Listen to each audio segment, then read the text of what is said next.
Ciao tifoso bianconero, bentornato tifoseria bianconera, este é o Finestra Bianconera, o canal que fala da Juventus de Turim no Brasil. Sim, existe um canal que fala da Juve aqui no Brasil. Eu sou o Mário, sou do fã-clube, pertenço à diretoria do fã-clube oficial do Brasil, JOFC São Paulo do Brasil. Aqui, ó, em breve os associados terão um brinde aí, que é um churrasco com Futebol Society. Aguardem! E os não sócios também estão convidados, evidentemente, a participar desta festa, dessa peleja de futebol com os amigos juventinos aqui em São Paulo, no Brasil, né? Como eu disse, um fã-clube oficial reconhecido pela Juventus, estamos no site da Juventus, enfim. E um grande abraço ao Miguel Ángel, do Colômbia Bianconera, que está sempre presente ali em Turim para assistir os jogos da Juventus. Não necessariamente ele, mas o pessoal do fã-clube do Colômbia Bianconera. Hoje, dia 14 de fevereiro, estamos já respirando o clima do derby, né? O derby de Itália, Juventus e Internazionale.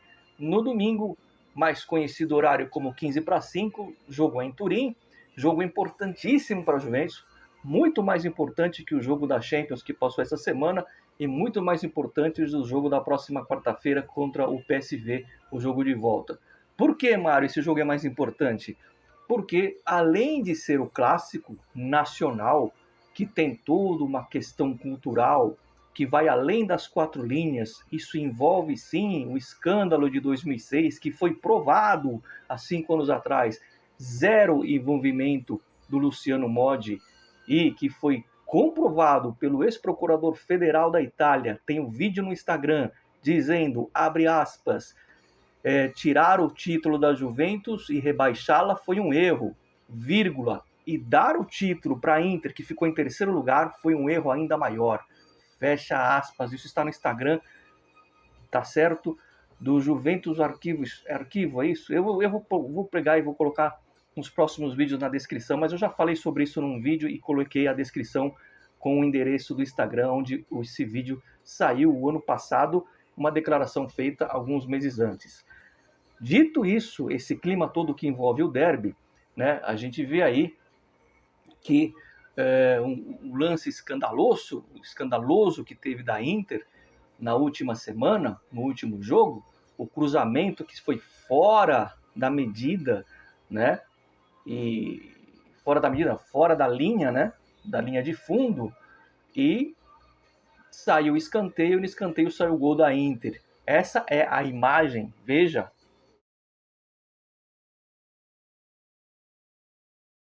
Um verdadeiro escândalo, mas, enfim, as pessoas que comentam, eu não vou falar sobre isso. Vamos falar da Juventus, que não terá o Douglas Luiz, que eu coloquei aí na capa. Ele que jogou bem nessa partida contra o PSV Eindhoven, justiça seja feita, Douglas Luiz foi bem. E um desconforto muscular no treinamento o tira da partida de domingo contra a Inter. Em compensação, teremos a volta do Gambiasso, que deve ser convocado e vai ficar no banco de reservas, ou seja, à disposição para a partida contra a Inter. Gambiasso que acaba sendo um grande reforço para a Juventus nessa partida, né? Depois, na janela de verão, a gente vê o que acontece, mas eu tenho a informação que tanto o Vlahovic como o Gambiasso e o próprio Douglas Luiz estarão no mercado, como eu falei para vocês, né? Eu gostaria que o Gambiasso ficasse, sinceramente, mas deve ser colocado na janela para a Juventus aí, esse jogador que é cria da casa. Falando em mercado, vou atualizar para vocês, vou reconfirmar o que eu tenho falado nos últimos vídeos, né? Juventus já trabalha para transformar o empréstimo em obrigação de compra do Koulibaly. Ele está tendo interesse da diretoria da Juventus em querer o Koulibaly, para depois lá na frente ninguém dizer, a diretoria não quis o cara é bom jogador, o cara faz gol e a diretoria não se mexe, como que a diretoria perdeu?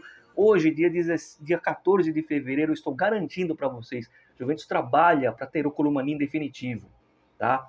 E o jogador parece que casou com a ideia, quer ficar na Juventus. Eu já fiz um vídeo recente, há 2 vídeos atrás. E também trabalha na permanência do Conceição, né? O Conceição que caiu nas graças da torcida, voltou um pouco ainda, entre aspas, enferrujado depois da pequena lesão que ele teve, mas a Juventus trabalha também com a permanência do Conceição, que é um empréstimo, para que ele fique em definitivo na Juventus. São esses as duas movimentações que o Giuntoli faz nesse momento. Como o Conceição está há mais tempo e é uma tratativa que começou antes, deve ser o provável novo reforço da Juventus anunciado na próxima janela. Podem ficar sossegados, tá? Então, eu acho que positivo, o Conceição ficar na Juventus, tem mostrado pelo menos vontade.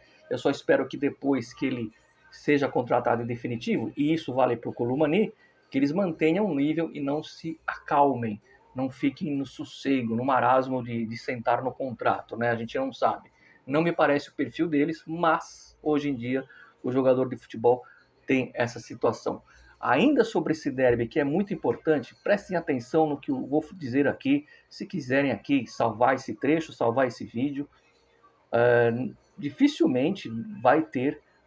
falei há uns vídeos atrás, né, que a Juventus não pode ficar fora da Champions no ano que vem. A gente está brigando ali pau a pau, cabeça a cabeça com a Lazio e com a Fiorentina. O Milan está encostando, então a gente não pode vacilar. Por isso que o jogo de domingo também é importante. Independente se fosse a Inter ou não, são 3 pontos.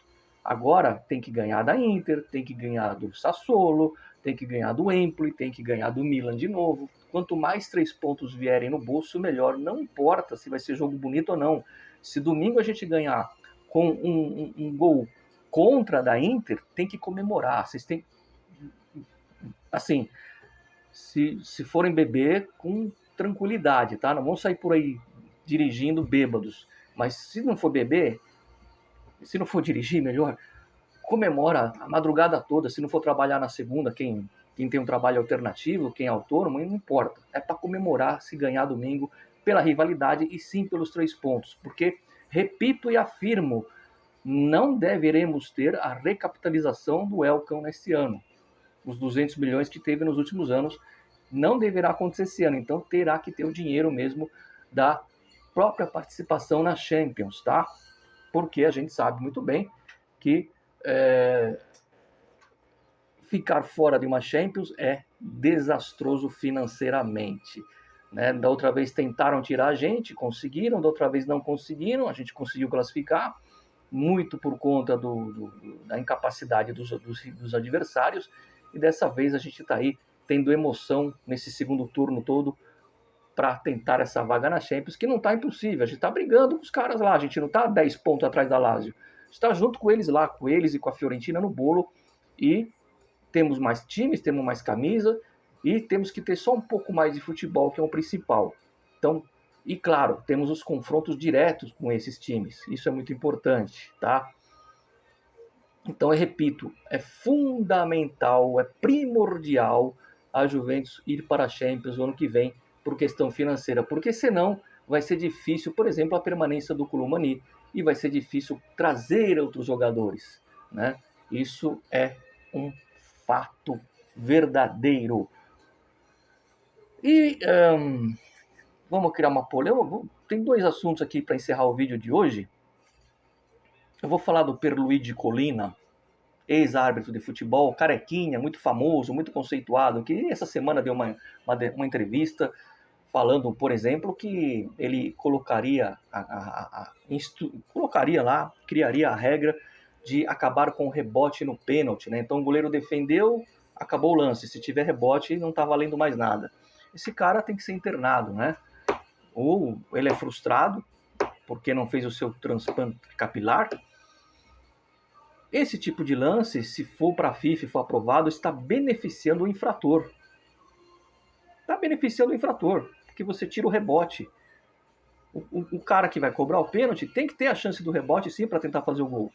Ele está beneficiando o infrator. E por falar em beneficiar o infrator, esse cidadão fala 30 anos depois que o jogo entre Juventus e Perugia, ou melhor, Perugia e Juventus lá em 2001, que acabou 1-0 para o Perugia, aquele jogo que só faltou cair raio no estádio, porque ao redor do estádio caiu raio, caiu granizo, caiu raio, caiu meteoro, caiu tudo.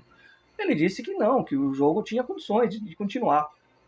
né? Ao invés dele se retratar e falar, eu errei, olha, não devia ter continuado aquela partida, ele fala na cara de pau que o jogo tinha que acontecer. Se vocês não sabem do que eu estou falando, os mais jovens, procurem aí Perugia e Juventus 2000-2001, última rodada. Aliás, eu fiz um vídeo aqui mostrando uma entrevista que um ex-jogador do Perugia, que estava naquela partida, deu o ano passado num podcast, dizendo que eles, jogadores do Perugia, no intervalo, no vestiário, ali na descida do túnel, conversaram com alguns líderes da Juventus, o Zidane, o Del Piero, e propuseram um acordo para empatar o jogo, né? Porque um ponto ali ficava tranquilo para cada um. A Juventus precisava de um ponto para ser campeã, e os jogadores da Juventus, por isso que eu tenho orgulho, disseram não, a gente não vai fazer acordo não, vamos jogar bola. A todo risco, o jogo acabou 1-0 para o Perugia, debaixo de um campo que não tinha a menor condição, e a derrota fez com que a Juventus perdesse o título para a Lazio, que venceu a partida dela. A Lazio não tem nada com isso, tá? Não estou dizendo que a Lazio foi beneficiada, mas a Juventus foi digna de dizer não faço acordo, e a gente leva a fama, né, de fazer manipulação. Isso quem fala é o ex-jogador do Perugia num podcast, né? Se vocês procurarem, foi o ano passado que ele soltou essa, e eu fiz um vídeo aqui sobre isso, onde eu coloquei lá 30 anos depois, tem o Del Piero na capa, enfim. E esse cidadão, o Pierluigi Collina, que apitou aquele dia, dizendo que tinha que acontecer o jogo e tudo mais. Ou seja, parece que ele gosta do antifutebol, esse cidadão. Enfim, e para terminar a polêmica, eu vejo muita gente entusiasmada, né, com o Super Mundial. Você que é mais antigo aqui no canal, nem tão antigo, eu venho dizendo, tá, eu sei, tá marcado a sede, está marcado o estádio, foi feito o sorteio muito bonito, o Del Piero apresentou o sorteio, a gente falou sobre isso aqui, a Juventus já tem seus adversários definidos, o Casablanca, o City, e os outros grupos também estão muito bem formados, né? Vamos ter 4 brasileiros, não é isso? Mas eu, Mário, só acredito quando a bola rolar. Quando a bola rolar, olha, tá tendo um Mundial de Clubes, aí eu vou acreditar, né? Nesse momento, eu não creio que vai acontecer esse Mundial, já expliquei 1000 vezes, a data da disputa é justamente nos 30 dias de férias que os jogadores têm por direito. Eles são atletas, eles são profissionais, é o trabalho deles, né? E eles têm 30 dias de férias protegidos pela lei por ano. Para eles jogarem Mundial, eles vão ter que reduzir para 14 dias as férias deles, sem contar que vai atrapalhar a pré-temporada deles mesmos e dos clubes. Ou seja, se os clubes, principalmente os clubes ingleses, levantarem o dedo e falar assim, eu não vou entrar em campo, eu não vou jogar, a lei está do lado dos clubes. As leis trabalhistas transcendem o esporte. E o Infantino vai ter que ficar quieto. O Infantino pensa que pode fazer o que quer. Ele se acha acima do bem e do mal, né? Recentemente, nos Estados Unidos, fez uma postagem ridícula envolvendo questões políticas, justamente para poder fazer o meio de campo ali com os americanos, onde vai ser a sede principal. E não se iluda, você, torcedor brasileiro, flamenguista, palmeirense, botafoguense, quem mais está lá? Palmeiras, Botafogo, Fluminense, tem mais um brasileiro, não tem? Enfim, não achem vocês que a FIFA está criando esse super mundial para dar um formato, né, novo, verdadeiro. Vejam que ela não acabou com o Interclubes. Esse aí que o Botafogo perdeu para o Pachuca, ela não acabou. Ela disse que esse aí vai ser de 4 em 4 anos, o Super Mundial. Se tiver esse, vai ser muito. Ela só está criando isso porque ela precisa de um torneio teste para a Copa do Mundo. Um torneio para entrar no lugar da Copa das Confederações, que não existe mais. Ela precisa de um teste mundial antes da Copa dos Estados Unidos, que vai ser também no México e no Canadá, mas como base principal Estados Unidos. E o evento teste é o tal do Super Mundial. Ela não quer moralizar esse tipo de competição, tá? Não se iludam com isso. E repito, a lei está do lado dos clubes europeus. A Corte Europeia já deu razão em primeira instância aos times europeus. E aqui a imprensa não fala. Então, assim, se tiver o Mundial, legal, a gente vai acompanhar, a gente vai mostrar os jogos aqui da Juventus, os jogos não, comentar as partidas, e vai ser dinheiro. E outra coisa, não são 50 milhões como a FIFA prometeu, né? Vai girar em torno dos 18 milhões, ainda isso. Mas enfim, se tiver a gente fala, mas eu só vou, é uma opinião minha, eu só vou acreditar quando a bola rolar, tá? Eu não coloco isso no preventivo, eu não coloco esses 18 milhões no caixa da Juventus nesse momento, pela participação supostamente no Mundial. É isso, a gente se vê amanhã, sábado, à noite, e domingo, é o derby, né? Eu só tô na dúvida se a gente vai fazer o nosso pós-jogo umas 6 horas, 6h30, ou somente às 10, 9h30, 10 da noite. Por quê? Eu tô tentando bolar aqui uma surpresa para vocês no domingo e fazer um pós-jogo numa externa, numa cantina. Vamos ver se vai dar certo. Se não der, vai ser só à noite, às 10 horas, 9h30 da noite, vai. A gente fala sobre a partida contra a Inter. De qualquer forma, eu volto amanhã. E lembrando a vocês, inscrição no canal, ativa o sino. E esse mês aqui de fevereiro, nós estamos no dia 14, atenção, que até o fim do mês, mais uma camiseta personalizada da Juventus com o seu sobrenome será sorteada no canal, mas tem que ser inscrito. Então, não perca tempo e senta a inscrição aí e nos vemos amanhã, sábado, com mais Juventus e mais argumentos bianconeiros. Sempre forza Juve fino alla fine, ragazzi, ci vediamo. Boa sexta-feira a todos e cuidado com a chuva, hein? Usem guarda-chuva porque aqui não tem colina. Se chover, tem que se proteger. Até rimou, olha aí.